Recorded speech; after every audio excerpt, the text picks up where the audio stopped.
بسم الله الرحمن الرحيم الحمد لله رب العالمين وصلى الله وسلم وبارك على نبيه الأمين وعلى آله وصحبه ومن تبعهم بإحسان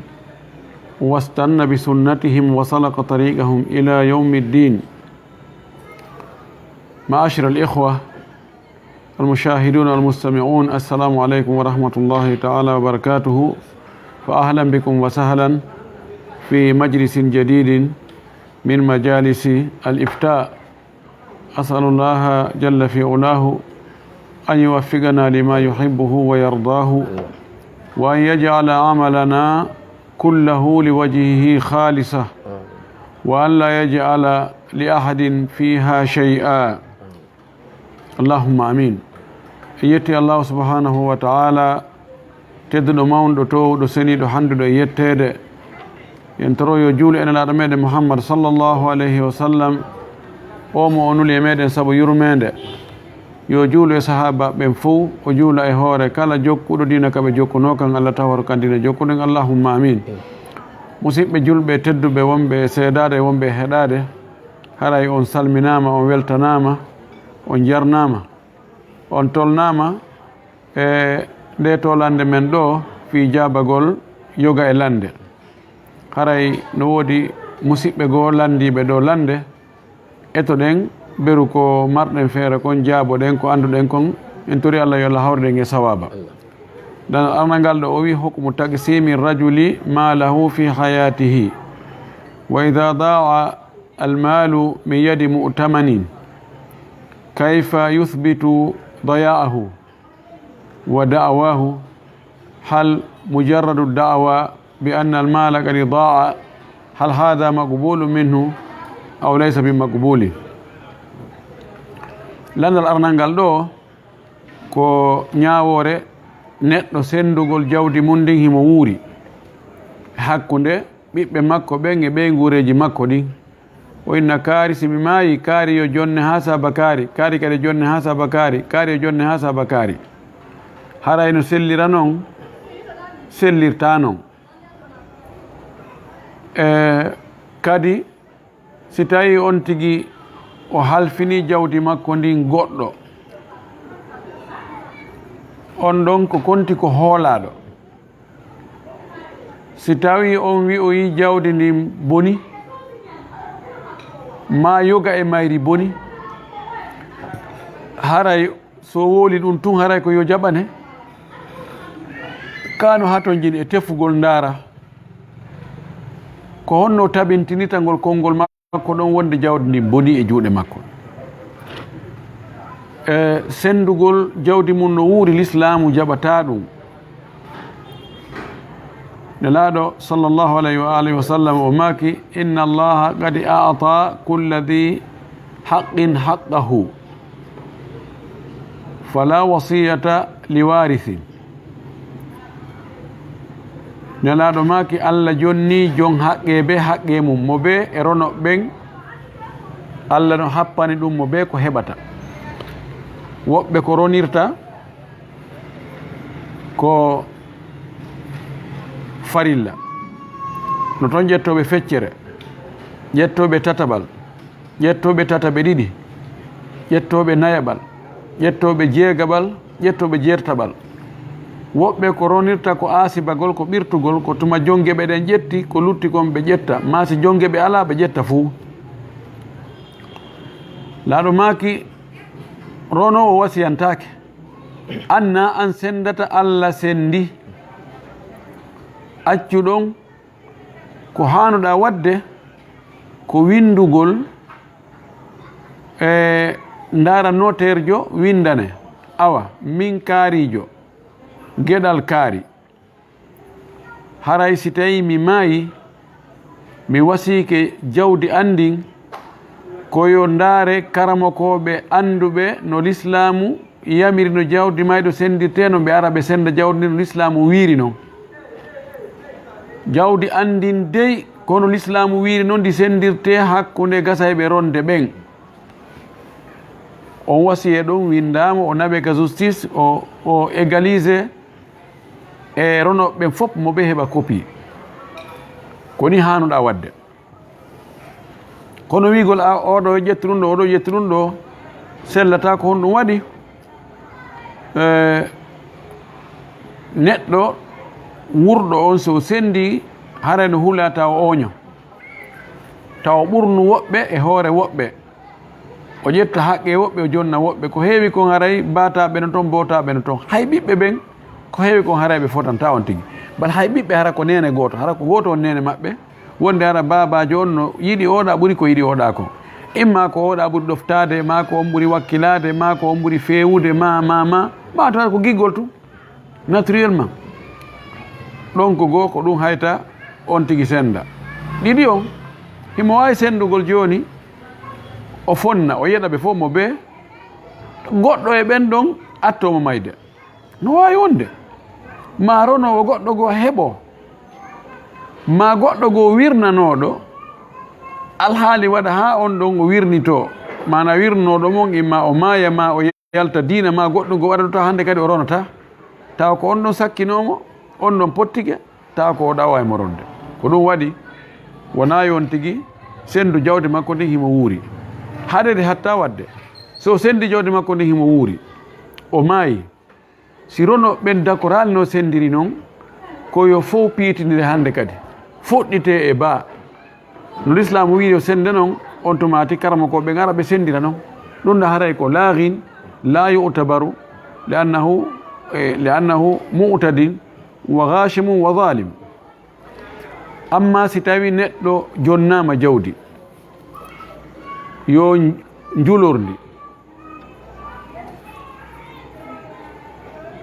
hoolaɗo si boniri ɗum tabiti pellet ɗum ɗo bonirmo na tembete wona welsidare na tembete wona welsidare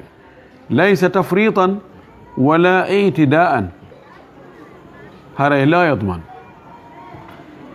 o yoɓata kon noon tabitay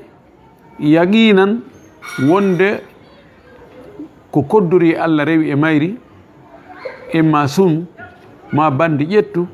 ma e gouvernement sisiru e ko way tawana noon si tabiti yaqinan wonde na welsidare makko jawdi ndi boniri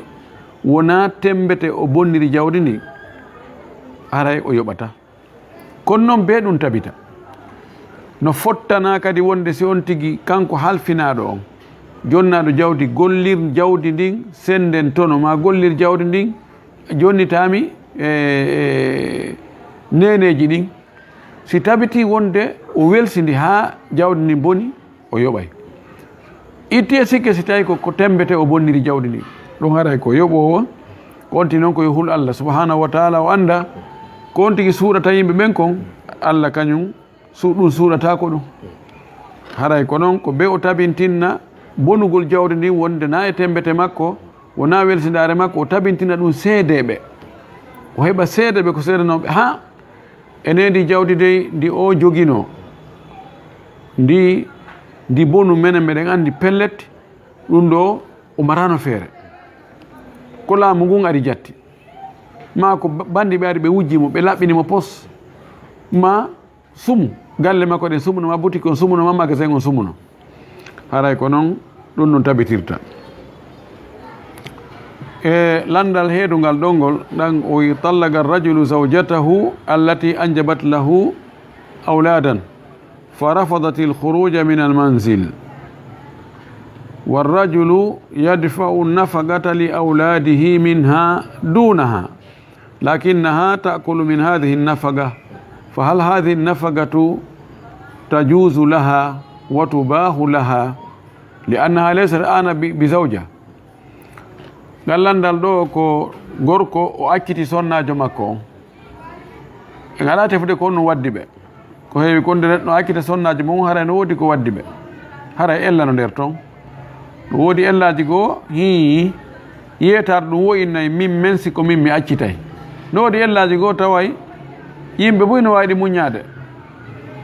si on tigi wowli ko accitiri ɓeygu mo yimɓe no saabu ɗum modi ɗum ala fiira wala kulli joni o acciti sonnajo makko sonnajo on eddinike edda on timmi ko hani konko yo yalto yaha ka mawɓe makko ɓen kono tawi sonnajo on no jibinani gorko on geɗal ɓe kanko o ndaari ɓen geɗal ɓe o inni mi yaada e ɓe honto min mi ardano e ɓe joni mi ala yaade ko ɗo mi woni wonde mini aɓe o inni o yaltataka galle few gorko on naadi juuɗe e koyɗe o wi o yaltata fes min ɓay tummiɗo jiidanima ko ɗo mi wonta mini a pay koye koye yarli haray himo wawi wonde ɗon joni noon o wonti ɗon gorko on no addande pay koye dépense fi maɓɓe kamɓe tun kono debbo on tawaka e on dépense goy kono o defanayɓe ɗon o ñeñina ɗon o ñamoray ɗon yalli haray konko woni ñamude ɗen on dépense ɗon daganimo ka daganakimo ɗiɗo kaji miɗo andi kadi woni nokkeli bus ko yata fewn ɗo komi andi kon ko yatawa nokkeli 6 bal woɓɓe fewn ɗo ɓe ka justice ɓay caka sonnajo on no jogino kaydi mariage yimɓe makko ɓen ɓe wi o yaltata few gorko on no jogi galleji wa nokkeli 3 hiɓe huulani galle goo nokkugo awa ko ɗon ɓe faala ɗen ɓe faala jattude hay ɓe yewtuno ɓe inni yoɓe arka amen gama arka an ɗo ma ka karamakoɓe goo ɓe haaldi ha ɓe ɓi ɓe fotti nde wotere tun ɓe ya pallite fes ɓe inni he min ala yaade few taw ɓe wola men ɗon min salo wona min salanike ɓe ɗum noon joni min ala yaade ɓay min jaɓata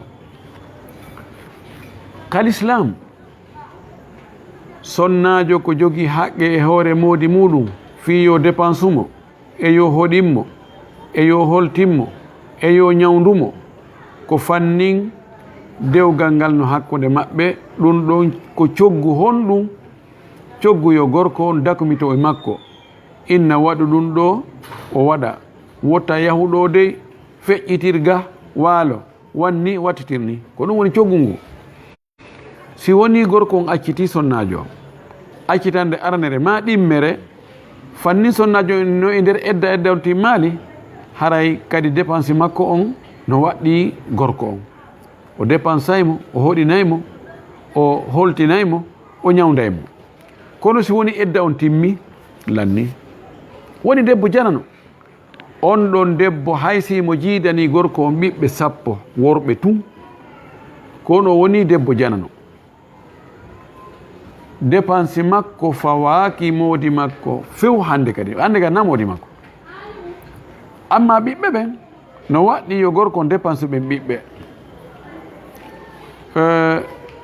ɓe rewɓe wonɓe e catade ɗon inna kañum yaltata ka galle ɓe tooñi ko ƴettugo sariya porto ɓe tawata en kafa diina haɓɓito ko ɗum ɗon gollitirta sabu e poɗalngol hoore mum intérêt ɗum ɗo haray wona ko dagi few sonnajon ko yo yaltu o yaha ka mawɓe makko ɓen ko ton o iwno ko ton o itta ka duma haram makko ɓen ɗon inchallah haray no waɗɗiɓe yoɓe danko mo ha tuma o heeɓi gorko goɗɗo goo moodi makko no waɗɗi ɗum yo danko ɓiɓɓe ɓen si ɓe heɓani duuɓi 9 ɓe wawi wondugo e nene on e hoore ko babajo on dépensata ɓe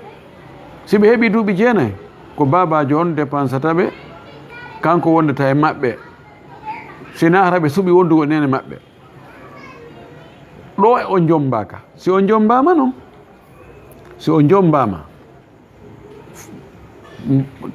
ɓiɓɓe ɓen tawɗo na wondo e muynude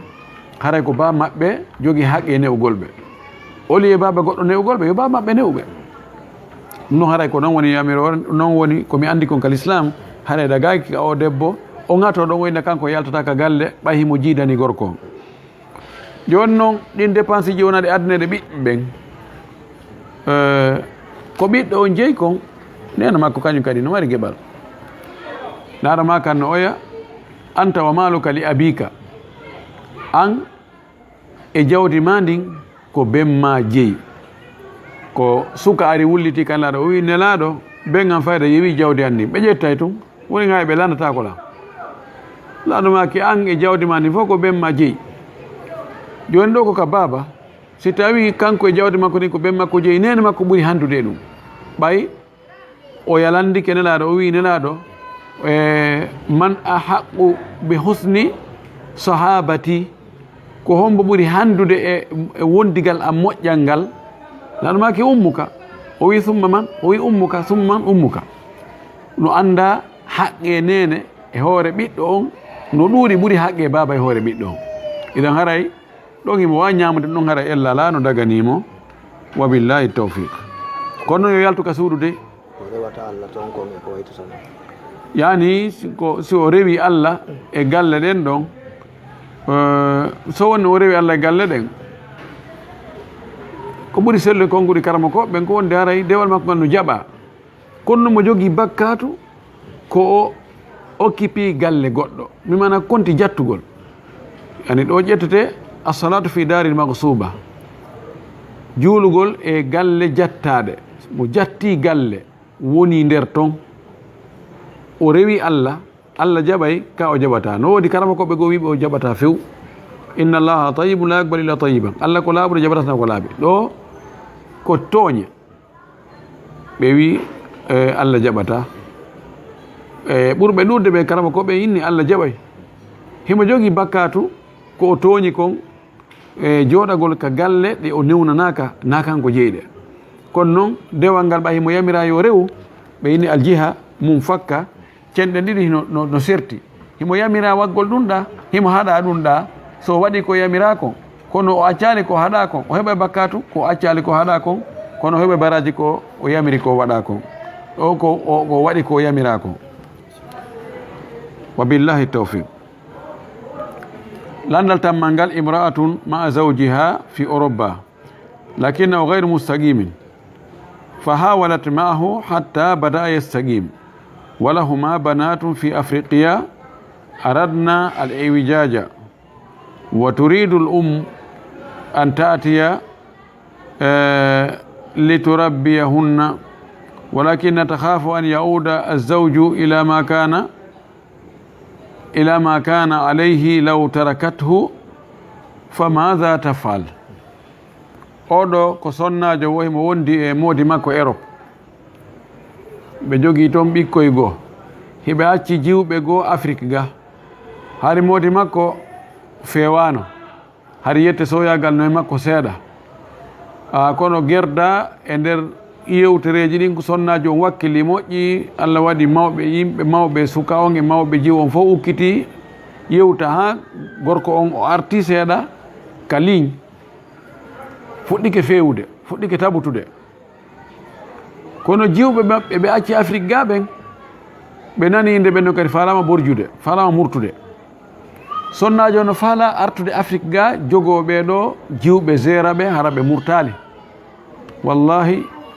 si needi ɓiɗɗo boni jawdi moƴƴintintaɗo lontata ko ɗum kadi few kono o heeɓi hiyo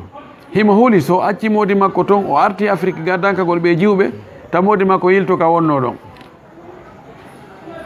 nge ɓorta andi ko heewi kon si nge sanama ha si nge accitama ɗon nge feƴƴoy ka nge wono orugol ɗon imo huuli so wondi toon e moodi makko o seeri moodi makko toon fi moodi makko ta yilto ka wonno ɗon wota ɓiɓɓe ɓen ga ɓe murtu few ko honɗum o watta ɗo fatwa on ko andugol ɗin ɗon boneji ɗiɗi ko bone hombo ɓuri jasude si boneji ɗiɗi ardi tawi be goɗɗo ƴette feere ala haɗay ko ɓurɗo fande on ƴettete yurta kam o haffu darrayn ɗo ko kanko watta taqdir eɓɓa ndaara hi est ce que ɓe wawi ndaarude woɓɓe goo ko dankanoɓe jiwɓe maɓɓe ɓen ga Afrique ga ɗaɓɓa ɓe halfina haysi ko yoɓuɓe yoɓe aynu yoɓe piyu yoɓe danko o wonde toon e moodi makko hara moodi makko yiltitaki ka wonno ɗon ko jiwɓe nga ɓuri hulɓinade o wakkili o ara ga o maitrise ɓe haysi ko e nder lebbi seeɗa o hoota o tawta e moodi makko ɗum ɗo ko darugol ko bone hombo e majji ɓuri fandude o ƴetta on ɗon bone en toriki Allah yo jiwɓe yo Allah fewnuɓe waɗaɓe huloɓe Allah hiwiɓe howiɓe reeniɓe waɗa moodi makko kadi tabintinamo e hoore peewal ngal wa billahi tawfiq imra'atun ma'a zawjiha fi Congo أخذت ثياب الستر ومتفاهمة مع زوجها ولكنهم يسكنون مع مجموعات من الأجانب لو تزينت لزوجها لرآها الأجانب فماذا تفعل oɗo ko sonnajo wonɗo telen kongo kanko e modi makko ɓe nanodiri ɓe famodiri moƴƴi o ƴetti coñci l'islam o buumal taw yeeso ngon kono o tiggike ha moƴƴi kono hiɓe hoɗi kamɓe locataire ɓe hiɓe ɗuuɗi wondi e worɓe buy ɓen worɓe kadi ko jombuɓe ɓe fof ko mariyeɓe kono galle ɗen no faaɗi hoɗuɓe toon ɓe no ɗuuɗi o sonnajo ɗo no kanko emo tiggi ha moƴƴi no gasa hara sonnaɓe goo no toon ɓe tiggaki joni noon o nani inde wonde paranagol moodi mum cuɗano moodi muɗum ko hunde daguide moƴƴude kadi sonnajo on no invita e muɗum no tora no jeeja yo wat ɗum kono hemo andi worɓe jananɓe yi'ugol ndin cuɗaari ko cuɗani moodi makko ko parani moodi makko ko moƴƴintinani moodi makko ɗum dagaki jonno ko on no watta wona e suudu kuuru hara ko kamɓe tun nder ton fayde ko ɓeri ko woni ka nder chambre tun woni gorko yiyatamo so yalti tun hara worɓe jananɓe yiimo ko on no watta kala cuɗaari ndi tawata worɓe jananɓe ɓe yiyay dagaki kaw cuɗo ndin ɗon few hay wiwɓe yeeso sonnajo wona awra ɓen ɓe jaɓa ɓe dagina few sonnajo on paragol ɓeyda e hoore ngari ki Allah waɗanimo kin yalta holla worɓe jananɓe hiɓe wi son tigi waɗi ɗum ko yo buumu ma o itta o waɗi kale o waɗi maquillage o waɗi lin o waɗi ɗum ɗo o waɗi jabe o desiniɗa o mannikeɗa dagay ka holla ɗum worɓe jananɓe ɗum ɗon kam bil ijma no fottana ko imma si worɓe jananɓe ari ko yo suuɗu ɗum ma ko yo fit o loota o itta ɗum ɗon few idan haray cuɗaari ni ko wawi o waɗande moodi makko ka nder suudu o yo wat ɗum kono ko tawata o yaltiday e muɗum hara dagaki ka o waɗa si tawi sonnajo o parike o cuɗike o urnike o yalti cheytane cuɗaymo faalinamo worɓeɓen ha feƴƴiti istashrafa cheytan e kadi malaika ɓe huɗaymo ha ñande o artima ñande o itti ɗum ɗon wa billahi tawfiq oɗo wi imamu yamna'u min iqamati jama'atin thaniyatin fi masjidihi wa ma hukmu akli lahmi aljazuri فلماذا يعني أكل لحم الإبل ينقض الوضوء عند بعض العلماء مع أن الإبل من كرائم الأموال ومما كان يحتك به الناس في زمن النبي صلى الله عليه وسلم بل كانوا يستفيدون من الإبل أكثر مما يستفيدون من أي حيوان آخر lande ɗi no ari ɗo jillidira fayda waɗano ko gotum landal aranal ngal ko almamijo ka juulirde makko o jaɓata jama ɗimmo waɗe mana si woɓɓe goo leeti ɓe ari ɓe tawi kanko o gayni juulude kanko e jama arano on o jaɓata ɓe waɗa ɓenɗo ɓe waɗa almami ɓe juula julde jama o inaɓe fof ko juulire goto goto taban kamasa bimam malik hi imam malik no añi sincugol julde jama ɓaawo almami ratibo on juulide e jama mum o wi sina juulirɗe ɗen wonɗe ka makitiije ɗen ɗenne no anda yimɓe fof wata heƴude nde wotere groupe goto no newna ɗon yo waɗe groupe aji ɓeeɗo juula salmina ɓeeɗa juula kadi salmina ɓeeɗa juula salmina o wi kadi e juulɗe wonde ka sera laawi ka tarawje ɗon kadi no anda sete ɓen fof hewdeta nde wotere ɓe ara gara juula ɓe feƴƴa woɓɓe kadi ara gara juula ɗon imam malik no jaɓi kono wono juulde wonde nder quartier no mari almami tabutuɗo kanko wi no aña ka jama ɗimmo waɗe ko honɗum ella honɗum o wiiri no aña hemo janti ɗum bal kanko tigimo ɓe filli ɗum e makko imamu karafi ka dhahira defte makko ede dhahira mo janti o imam malik ko wiiri ɗum ɗon wota waɗe ko li annahu yurithu alhigda wa aidan qad yani yusabbibu shaqqu asa aljamaa wa tafriqu aljamaa wa yuaddi ila an yashukka annasu fi limam wo si tawi jama ari juuli feere ɓaawo almami tabutuɗo juuldugol e jama ara noon wo ɗum ɗo waɗay ha jama on serta waɗoya joni woɓɓe goo hara hulnay ɗon si ɓe falno kam julde o almami tawi joni kosobotono hakkude maɓɓe nu ɓe joguino contrôle no hakkude maɓɓe joni hande kadi kamɓe ɓe eto ɗon ɓe waɗa jama serajo ɓe habbo ha joni habboden ha almami o gayna joni yimɓe ka dande tammere wona feccere heɓo almami ɓe ɗiɗo e julide wotere si tawi ko ɗum ɗo woni fandar nen ko gonga haray dagaki si tawi ko jama faalaɓe sortade e ley almami ratibo on kañum kadi sincana hoore mum no jama hun tabutuku tawa waktu ɓe huulanay ha ka almami salminta ɗon ɓe ara kamɓe kadi ɓe juula hiɓe jokkiri noon ɓeɗo ɓe sendi jama o ɓe waɗi jama pecce ɗiɗi ɗum ɗo dagaki Allah subhanahu wa taala ko o yamiri en ko yen joguito en foppu dina kan wa'tasimu bihablillahi jami'an wala tafarragu wi wala tanaza'u fatafshalu wa tadhhaba rihukum la sallallahu alaihi wasallam o maki man ataku wa kalimatukum ala rajulin wahidin farara an yashqa asakum wa yufarriga jama'atakum faqtuluhu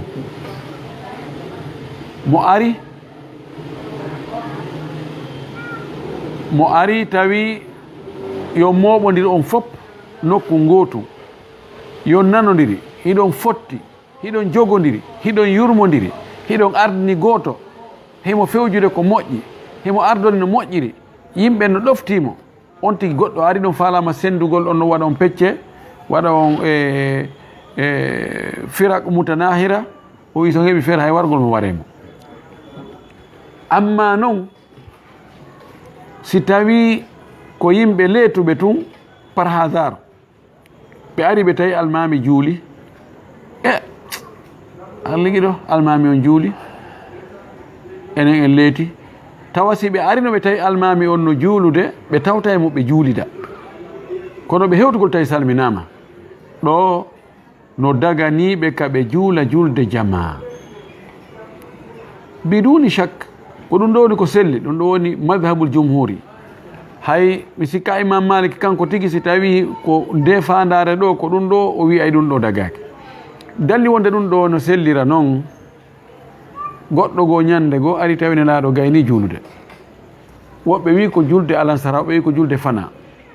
tenal salmini o ari kanko kadi o fuɗɗi juulude laaɗo maki man yatasaddagu ala hada fa yusalli ma'ahu ko hombo waɗanta oɗo sadaka juulida e makko goɗɗo immi waɗi sadaka juulde e makko e riwaya goo wi ko aboubacry tigi immino aboubacry siddiq radiallahu taala anhu o ari takko makko ɗum ɓe juuli ko fi honɗum laaɗo ma kani yo goɗɗo waɗa sadaka juulde e makko hatman ko fi heɓe julde bara julde jama sinan haara ko inutile hatman pellat ko fi heɓe julde jama idan si tawi juulama jama ɗimmo ɓaylanmaki isnani jama yimɓe ɗo ko jama konte si juulama julde jama ɗimmere ka juulide nelaɗo e tawde nelaɗo ko sahabajo woni ɗimmo on kadi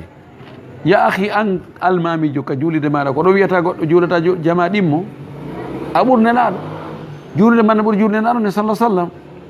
allahu akbar ɗum ɗon aray ko jahal ko majjere ko ɗum waɗi yo yimɓe yo janngo sina ɗum a haɗay ko hattanoke yamira ko hattano yo Allah hawrenge sawaba goɗɗo landiɗo o wi o tew o nani wonde tew ngeloba mo ñaami tew ngeloba haare mo salligino haara salligi o boni ko yo fillitomo o wi e hoorele ngeloba haari fewnelaɗo ngeloba nafuno ɓay ko ɓeydene ko safinatu sahara wo ko ani ko bateau désert o bateau ka jordi nde wonno rondoto buyi no wawi muññade kadi hara yarali dumunde juutuɗo si heeɓi yargol yara ya no woodi kamarata toon ka ƴuugere gam lowoya ga réservoir no ga ko lowoya ka réservoir ga ha heewa no wawi artide ɗon yarira seeɗa seeɗa seeɗa ɗon dumunde juutuɗo kono e hoore ɗum